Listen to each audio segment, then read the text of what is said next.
mana tahap sokongan ORC terhadap BN menggunakan? Kita tidak pernah meragui.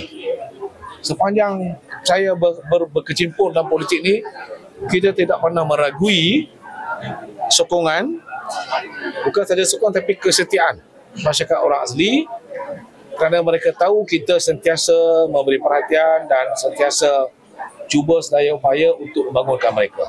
Jadi sebab tu kita harap mereka terus akan memberi sokongan kepada calon daripada Barisan Nasional, daripada Kerajaan Perpaduan ni, supaya kita akan terus dapat membuat kebajikan. Ada kesinambungan. Jadi kita ni dulu di Ikonik ni, semasa Datuk Syamsuddin Abu Hassan menjadi adun, dia pun turun padang. Semasa arwah Syamsuddin pun sama. Jadi trendnya Wakil Rakyat Barisan Nasional ni kita tidak akan lupakan kepada masyarakat orang asli. Jadi saya percaya wakil rakyat baru nanti pun daripada BN, kita akan terus berikan perhatian kepada masyarakat orang asli.